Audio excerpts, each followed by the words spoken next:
Bienvenue dans 50 nuances d'horreur. Je suis Lily Allan, autrice, chroniqueuse littéraire et amoureuse d'horreur depuis toujours. Pas l'horreur pour choquer, pas celle qui se consomme vite et s'oublie, mais celle qui reste, celle qui travaille l'imagination longtemps après avoir refermé le livre. Dans chaque épisode, on prend le temps.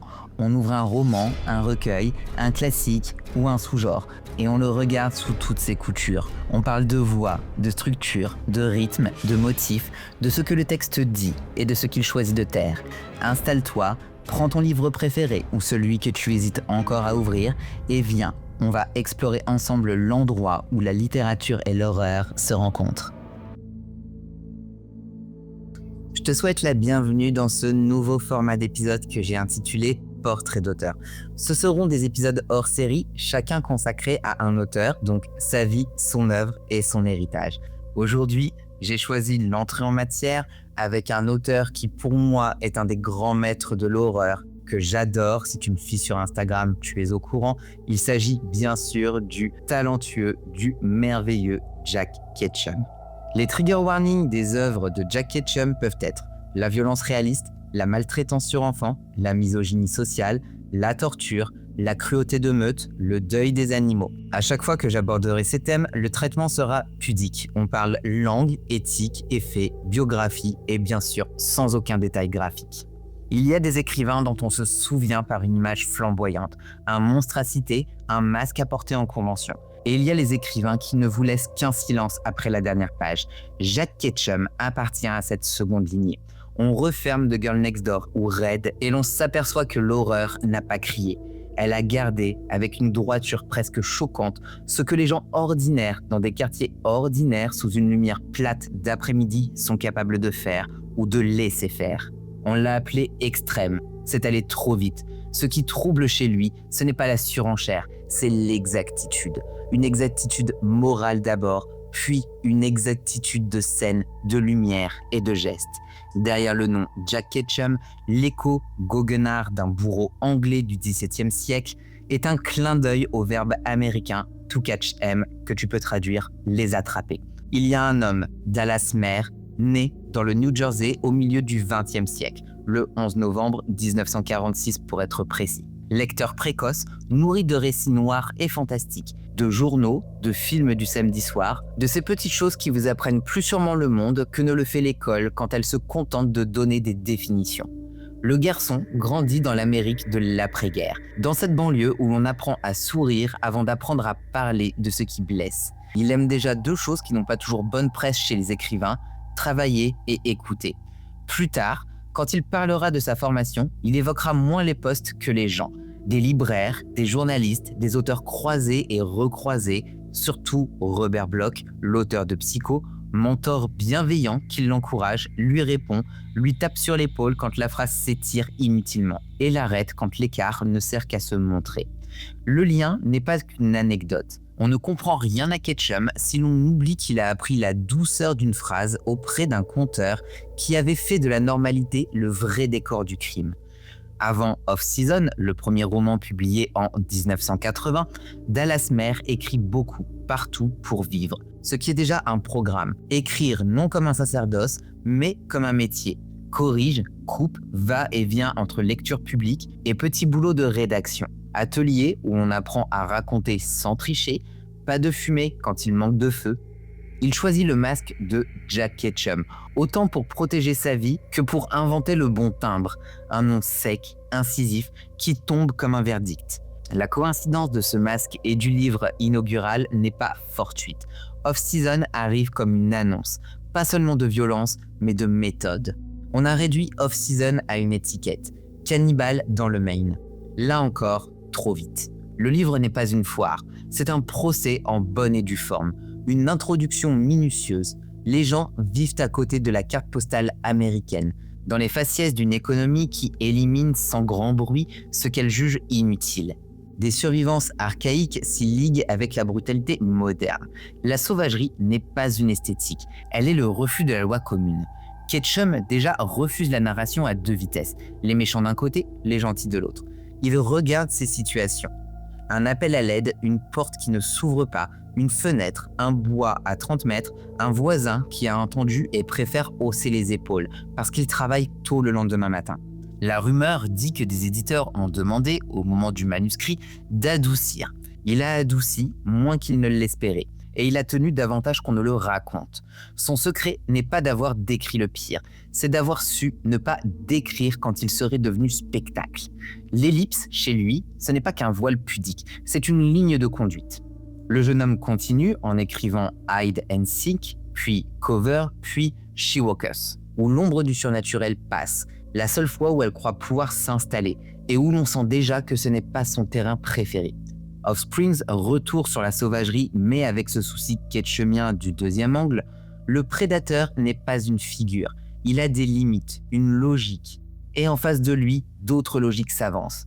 Et puis, The Girl Next Door en 1989. Il y a des dates qui s'incrustent dans la mémoire des lecteurs comme un morceau de verre dans une semelle. 1989, pour beaucoup, c'est ça, l'année où ils ont rencontré la pire situation possible, racontée par la voix la plus dangereuse possible, un enfant du voisinage qui regarde et ne sait pas interrompre. Le roman, inspiré de faits réels, donc notamment l'affaire de Sylvia Likens, pose la question que la littérature, depuis Sophocle, s'acharne à formuler. Qu'est-ce qu'une communauté ? Qui regarde, qui parle et qui se tait? Ketchum est d'une honnêteté féroce. Il ne cherche pas d'alibi dans les ténèbres d'un monstre isolé. Il montre des gens qui jouent à l'obéissance, des enfants qu'on prépare à obéir, une femme qui use de son pouvoir domestique comme d'une arme, et des témoins qui n'osent pas se faire auteur de ce qu'ils auront pourtant apporté toute leur vie. C'est un livre qui s'achève longtemps après sa dernière page et qui écrit ses lecteurs après. Ils reconnaissent la rue, la chaleur poisseuse, la promesse d'un été, et soudain, ils savent que c'est exactement là que quelque chose a basculé et que personne ou trop peu a voulu entendre.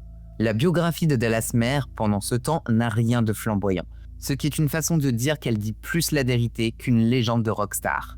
Il vit au travail, il répond aux mails, il se rend à des conventions, il donne des lectures, il écrit des nouvelles, beaucoup. Notamment Peaceable Kingdom, en 2003, en rassemble une brassée, qui valent autant que les romans pour saisir cette nervure de son art. Une situation courte, un grain de réel et une sortie sans pirouette qui rassure. Il tombe amoureux de formats dont il sait la force. La novella par exemple, avec The Box en 1994. La petite bombe morale où un simple carton scellé suffit à déconstruire une famille. Right to Life, texte qui renverse le cliché d'une liberté proclamée et joue avec nos limites. Il collabore. Autre trait biographique qu'on oublie, Ketchum n'est pas jaloux. Il coécrit avec le cinéaste Lucky McGee, notamment pour The Woman en 2010, puis plus tard I'm Not Sam. Il aime voir un univers bouger entre pages et images. Tant que l'éthique se maintient, regarder, nommer, protéger les victimes par la tenue. Il voyage, il enseigne en atelier et il fait ce que font les artisans quand la réputation commence à les précéder. Il ne triche pas. On pourrait croire que la figure Jack Ketchum gonflerait, qu'elle prendrait soin d'elle-même. C'est l'inverse qui arrive. Plus la rumeur parle de lui, plus l'homme s'efface derrière ses phrases. Ceux qui l'ont croisé racontent un monsieur qui penche la tête pour mieux écouter les pitchs des débutants, qui corrige un adverbe comme on corrige une couture. Sans brutalité, avec fermeté, il déteste l'effet choc pour l'effet choc. Il rappelle inlassablement une règle qui n'a l'air de rien et qui fait toute une carrière. Nomme ce qui est nécessaire au récit, laisse le reste hors champ. Son nom circule plus qu'on ne le croit, dans les bibliothèques de ceux qui n'ont jamais beaucoup aimé l'horreur avec Monstre. Parce qu'il raconte les gens. Raid en 1995 en est la preuve cruciale. Un chien, un vieil homme, 3 garçons, un peu trop riches, un peu trop sur 2. Un coup de feu idiot, et ensuite la dignité. Le mot est désuet. Il fait toute la beauté du livre. Ketchum n'écrit pas une vengeance, il écrit une discussion. Qu'est-ce que s'excuser veut dire? Qui présente quoi à qui? Qu'est-ce que l'argent peut réparer? Qu'est-ce qui l'empire? À l'écran, Brian Cox incarne la rectitude triste du héros avec cette économie de moyens qui colle à la prose de Ketchum, une main qui tremble à peine et un regard qui refuse la grandiloquence. Dans les salons, après les projections, les gens parlent du chien. Et ceux qui n'ont pas de chien reconnaissent dans ce mot l'objet cardinal de toute vie digne, ce qui oblige l'autre à me reconnaître une perte. La carrière de Ketchum se déroule non pas comme une flèche, mais comme un zigzag plutôt contrôlé. The Lost, en 2001, roman sur un charisme de pacotille et une communauté qui préfère le mensonge commodément installé à la vérité, parce que la vérité oblige à bouger. Joyride, aussi publié sous Roadkill en 95, la route comme dispositif de malheur. On va droit, on croit se libérer, mais on ne roule jamais seul. Hide and Seek, plus tautif en 1984, apprenait déjà cette règle. Qu'un conce funeste, dès qu'un groupe joue à suspendre les règles reviennent avec une addition. À chaque fois, une économie de scène. Ketchum ne construit pas des maisons baroques, il installe des pièces où la réalité tient. On pourrait s'arrêter là, mais la biographie est aussi faite de retours. Retour à La famille sauvage de Off-Season, puis Offsprings en 91, retour via The Woman en 2010 avec Lucky Maggie. À l'inversion de la cage, le plus civilisé n'est pas celui qui définit la règle, mais celui qui refuse de domestiquer ce qui n'a pas demandé à l'être, et qui, en refusant, évite de devenir plus barbare que la figure qu'il prétend sauver. À chaque retour, un déplacement. Et toujours, derrière, l'homme de métier qui réécrit, coupe, remonte, accepte que le cinéma ne soit pas un calque. The Lost, réalisé par Silverstone, Red, réalisé par Trion, The Girl Next Door, réalisé par Gregory Wilson, Offsprings, réalisé par Andrew Van Den Houten, et The Woman par McGee. Les adaptations ont leur écueil et leur triomphe. Elles ont surtout acheminé vers Ketchum des lecteurs qui n'osaient pas la page. Les meilleurs films ont gardé sa loi, pudeur du regard, temps laissé aux victimes, refus du voyeurisme. Les moins bons l'ont trahi. Et c'est à cela qu'on reconnaît un écrivain avec une éthique. Il peut être trahi. Dans la vie de Dallas Maire, la littérature n'a jamais eu besoin de poser des drapeaux. Elle a besoin d'un bureau, d'une chaise, d'une fenêtre sur une rue quelconque, d'un animal qui vient réclamer sa promenade. Il aimait les chiens et ce n'est pas du roman. Elle a besoin d'un carnet pour noter, à l'hôpital, une odeur de produit qui pique la gorge, une lumière souffreteuse ou un bip qui finit par faire partie de vos phrases. Elle a besoin d'une mémoire qui n'exagère pas. Ceux qui l'ont connue dans ces dernières années, plus de fatigue, plus de douleur, parlent d'un homme qui ne se défend pas par les ornements, qui dit les choses tranquillement, avec parfois une sorte de sourire d'instituteur, quand on l'interroge pour la 1000e fois sur la limite. Il répond toujours par la destination. Pourquoi décrire ceci? Qu'est-ce que cela prouve? Qui cela explique? Si la réponse est personne, il coupe. C'est aussi simple que ça. L'éthique de Jack Ketchum est une grammaire. On a parlé de Robert Bloch. On pourrait citer d'autres liens. Des amis écrivains, des lecteurs qui viennent au salon avec des livres écornés et l'avertissement dans les yeux. Je vous ai lu trop tôt. Il ne fanfaronne pas. Il ne s'excuse pas non plus. Il rappelle qu'un livre n'est pas une ordalie. C'est un outil. On s'en sert quand on peut, comme on peut. Il dit aussi sa dette envers ceux qui ont tendu la corde avant lui. Matheson pour l'efficacité, Shirley Jackson pour la manière discrète dont le mal s'installe dans la maison, McCarthy peut-être si l'on veut entendre une sécheresse qui refuse de parfumer la douleur. Il accepte le voisinage du splatterpunk, tout en déplaçant l'étiquette. Oui pour l'intensité, non pour l'esthétique de l'étalage. Il raconte ce jour où sur une table ronde, on lui a demandé la recette du plus choquant. Il répond avec la douceur d'une gifle que la seule recette est de dire vrai assez longtemps, jusqu'à ce qu'on ne puisse plus tourner la tête. Sa biographie littéraire comprend des prix, des nominations, des prix Bram Stoker, des accolades et des grands masters. Mais il n'a jamais porté ces distinctions comme un uniforme. Il préférait dire le nom d'un jeune auteur sur scène. Ce n'est pas de la sainteté, c'est un geste. On apprend beaucoup de ce genre de geste sur un écrivain souhaitant laisser après lui des livres oui et des lecteurs capables de demander mieux. Il y a enfin ce chapitre qui n'appartient à personne et que tout lecteur redoute d'ouvrir quand il aime quelqu'un qu'il n'a jamais rencontré. La maladie, les soins, l'usure, les adieux. Dallas Maire meurt en 2018. Les réseaux s'emplissent de phrases qui ne lui ressemblent pas. La formule aigrie des légendes, des icônes. Et puis, en dessous de la mousse, on lit des choses simples. Des remerciements, des histoires de files d'attente, des photos de chiens, des mails où il a dit « coupe ça » et « tiens bon ». Et ce que la mort a de plus injuste, la continuité interrompue d'un homme qui avait choisi de se lever tôt tous les matins pour tenir une langue sans graisse et sans phare. Si l'on veut lire Ketchum par Ketchum, il faut revenir à la matière, à ce qu'il fait concrètement, à la phrase. La sienne avance à la vitesse d'un témoin qui sait qu'un détail vaut un paragraphe de Fleur. Elle évite les comparaisons qui flattent, elle aime les noms communs. Elle sait placer dans un chapitre le moment exact où il faut ne plus rien dire et celui où il faut nommer pour des raisons morales. On peut l'étudier comme un manuel d'architecture. Comment il cale un décor, une cuisine, un garage, une banquette de pick-up. Comment il entre, jamais avec un tambour. Comment il sort, jamais avec un rideau.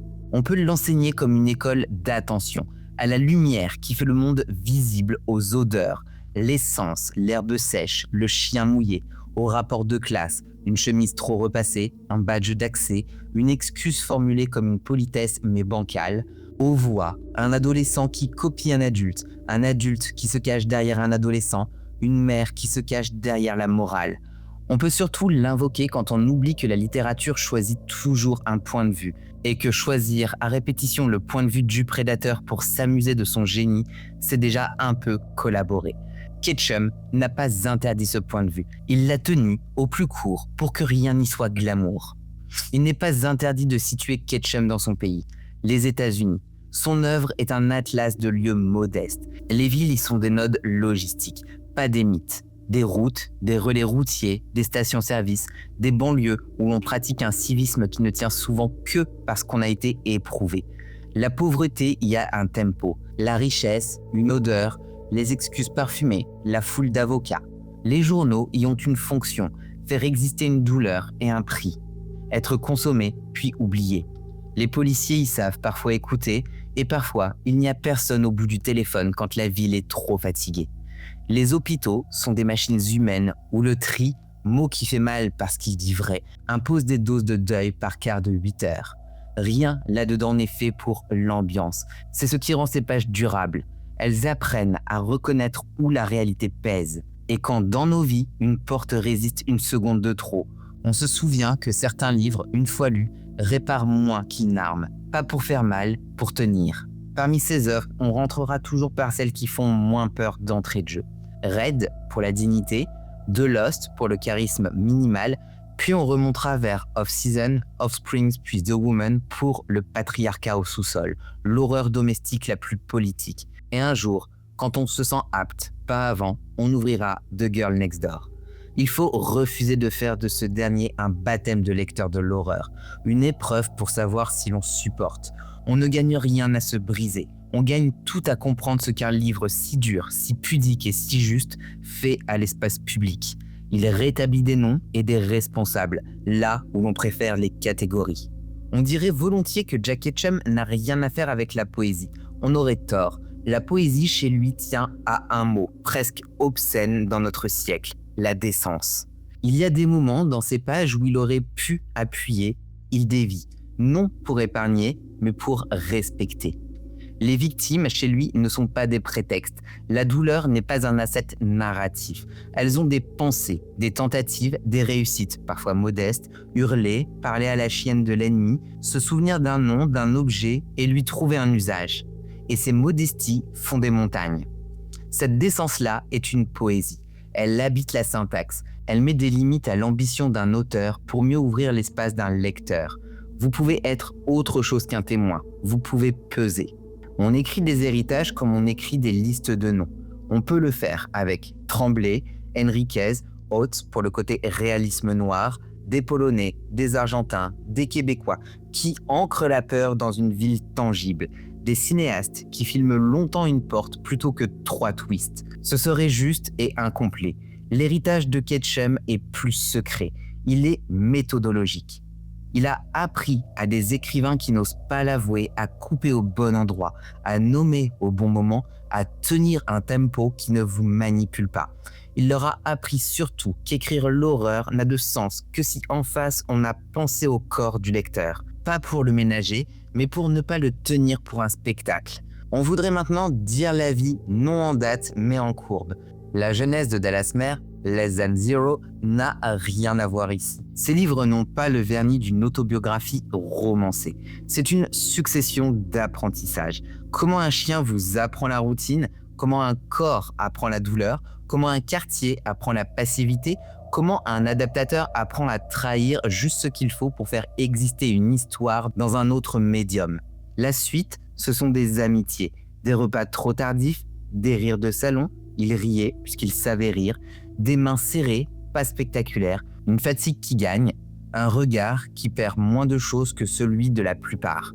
Je n'aime pas mythifier, mais il faut dire que cette image, un homme assis, un peu de travers, qui écoute un débutant raconter un mauvais pitch et qui, au lieu de l'écraser, lui montre où ça devient vrai. Il n'y a rien de plus précieux qu'un aîné qui vise votre phrase, pas votre personne. Peut-on écrire sa mort autrement qu'en imitant la sécheresse qu'il aurait choisie? On devrait. On devrait dire que 2018 enlève un artisan à sa table, un lecteur à ses chiens, un sourire à ses amis. Qu'on ne peut pas rattraper une voix qui avait l'oreille tendue vers les détails que nous ne voyons pas. Qu'on se console comme on peut dans la matière. Des livres restés, des films qui prolongent, des lectures publiques qui résonnent dans les téléphones oubliés, des emails sauvegardés, ces choses minuscules qui font la durée. Alors on relit, on retrouve Red et l'obstination d'un vieil homme qui demande ce que nous devrions demander plus souvent, une reconnaissance vraie. On rouvre The Lost et l'on comprend que le mal n'a pas besoin d'un cerveau supérieur pour abîmer. Il a besoin d'un public prêt à rire au moment juste. On se frotte à Off-Season pour se rappeler que le sauvage est parfois le nom que l'on donne pour ne pas prononcer un autre, nous. On écoute The Woman pour se souvenir que la cage n'est jamais là où les dominants jurent qu'elle est. Et on pose la main sur The Girl Next Door, pas pour la sainteté d'un palmarès, pas pour se prouver qu'on est fort, mais pour apprendre à reconnaître, à l'odeur, à la température, à la lumière, ces pièces fermées où une communauté se perd quand elle confond respect et obéissance. Je n'ai pas beaucoup parlé des prix, c'est qu'ils sont secondaires pour le deuil et parfois pour la lecture. Ketchum en a reçu, en a mérité d'autres. Ce qui compte, ce qui reste, c'est la compétence qu'il a laissée en nous. Savoir regarder, savoir quand éteindre, savoir quand parler. Je sais que ce sont des verbes trop simples pour une littérature qu'on voudrait barder d'adjectifs. Ils font pourtant l'armature des livres qui tiennent la tempête du temps. On pourrait à ce point tomber dans la prière. On se contentera d'un merci. Il y a des écrivains qui vous divertissent. Il y a ceux qui vous déplacent. Jack Ketchum m'a déplacé, définitivement. Il a pris ma main, il m'a fait franchir une porte que je ne savais pas vouloir ouvrir. Et derrière, il y avait ni effet, ni glamour, seulement la vérité nue de ce que l'être humain peut infliger et endurer. Depuis, je lis autrement, je regarde autrement et je respire autrement. Ketchum continue de me faire pleurer, de me faire cauchemarder, pas par des monstres, mais avec des voisins, des familles, des adolescents perdus, des chiens trop fidèles et des silences qui durent. Il m'a appris que l'horreur la plus puissante n'a pas besoin de hurler pour être entendue. Elle parle bas, elle insiste, elle s'incruste dans la mémoire. Et quand on referme le livre, on sait qu'on ne sera plus jamais exactement la même personne. Il y a un avant et un après Jack Ketchum. Avant, je cherchais des frissons. Après, j'exige de la littérature qu'elle dise vrai, même quand ça coupe, même quand ça brûle. Je veux des personnages qui saignent pour de bon, des choix qui ont des conséquences, des fins qui laissent des traces. Ketchum m'a rendue plus exigeante, plus honnête, plus attentive aux détails qui dérangent. Il a mis le doigt sur cette nervure discrète où une phrase peut devenir une lame. Aujourd'hui, je lui dis merci.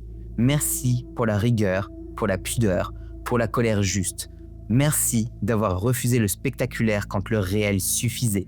Merci d'avoir regardé le mal en face sans y complaire, de l'avoir montré sans jamais l'excuser. Merci d'avoir laissé des livres qui ne se contentent pas de raconter. Ils interrogent, ils fissurent, ils obligent. À Dallas Mare, l'homme derrière le nom, à Jack Ketchum, l'écrivain qui a redessiné ma cartographie de lectrice. Ta voix persiste. Dans chaque page où je coupe un adverbe inutile, dans chaque scène où je cherche la température exacte du vrai, dans chaque nuit où je referme un roman trop tard parce que la douleur doit aller jusqu'au bout. Tu n'es plus là, mais tu restes. Dans nos bibliothèques, dans nos exigences, dans ce silence après la dernière phrase, quand le cœur comprend avant la tête. Cet épisode est pour toi, pour ton courage, pour ta précision, pour nous rappeler que la littérature n'est pas qu'un refuge, c'est aussi un miroir.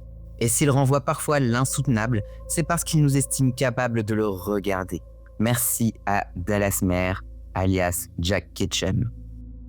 Voilà pour cet épisode hors série, un premier portrait d'auteur consacré à Jack Ketchum. N'hésite pas à me dire ce que tu en as pensé dans les commentaires. N'hésite pas à me souffler d'autres noms que tu voudrais qu'on explore ensemble. Moi, je te dis à très vite pour une prochaine histoire qui fait peur. Merci d'avoir écouté 50 nuances d'horreur. Si cet épisode t'a plu, pense à t'abonner, à laisser 5 étoiles et quelques mots. C'est le meilleur moyen pour que ce podcast trouve d'autres oreilles. Tu peux aussi me retrouver sur Instagram, 50 nuances d'horreur, pour prolonger la discussion, me partager tes lectures et me souffler la prochaine œuvre à disséquer. On se retrouve très vite pour un nouveau voyage au cœur des histoires qui marquent et qui mordent. En attendant, garde la porte ouverte, on ne sait jamais qui pourrait frapper.